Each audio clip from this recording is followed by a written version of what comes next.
Good morning. Today I'm going to be refuting claims Chris made relating to PC and console gaming. The first major claim was PC gaming is far more superior to consoles, its console counterparts, and is much more versatile. My response to the claim, Merriam-Webster dictionary definition of versatile is changing or fluctuating readily. Well, let's get the arguments for PC superiority out of the way.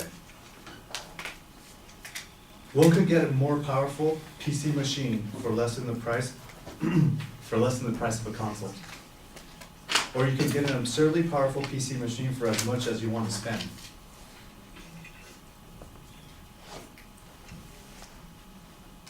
With the price of purchasing a PC comes with encountering weird problems such as viruses, having to deal with drivers, component compatibility issues, somebody hacking or corrupting modifications.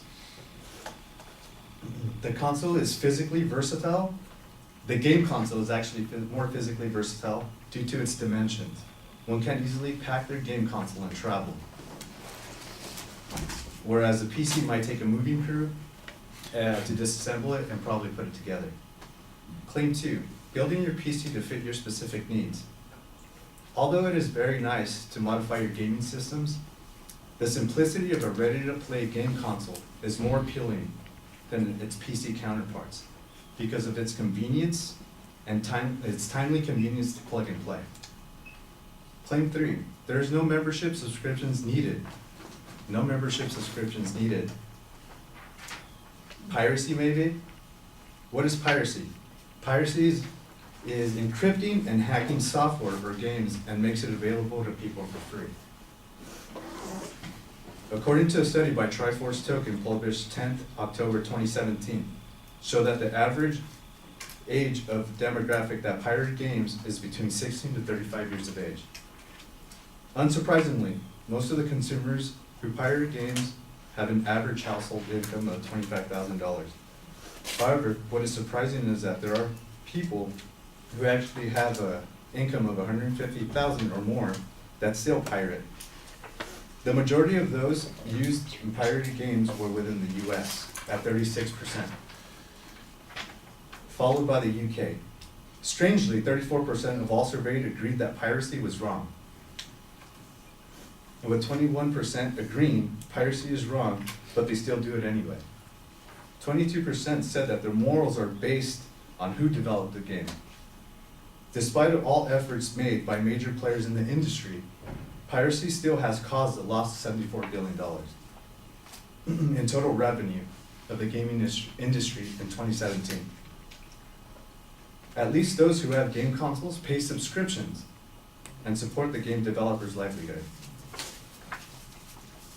In closing, the evolution of gaming is ultimately entertaining on both ends of the keys. But it is safe to say that the PC gaming is not far more superior than game consoles, due to the console's portable dimensions, gameplay simplicity, and the protection of game developers' livelihood. I'm going to leave you with this. One can have both systems. In doing so, you're getting more gaming joy, while also supporting the development of great games in whichever platform you choose to support. Thank you. I started sweating.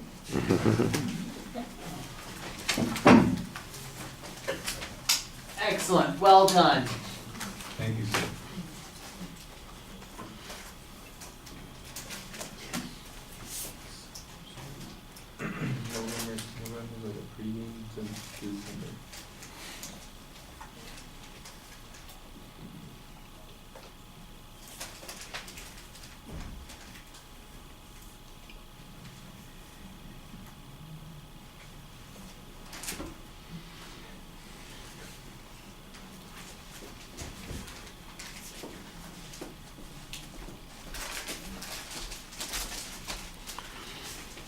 All right, Victor, there's not really a preview of what the supporting structure is going to be, but you do list the advocate's claims as you go through those particular points, so it's relatively clear.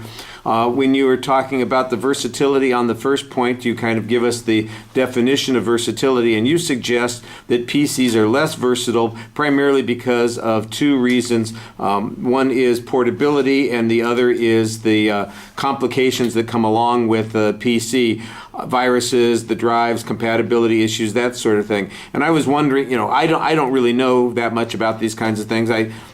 So our console's not subject to viruses and problems with the drives. I assume because it's plug and play, you don't have some of those kinds of issues, but I'm not sure that you wouldn't have other kinds of issues. I think that's something that you would need to explain, at least to this audience. Maybe everybody else knows, but like I said, the last video game I played was Space Invaders, and that was in 1982 or something like that. So I'm a little out of the loop on those kinds of things.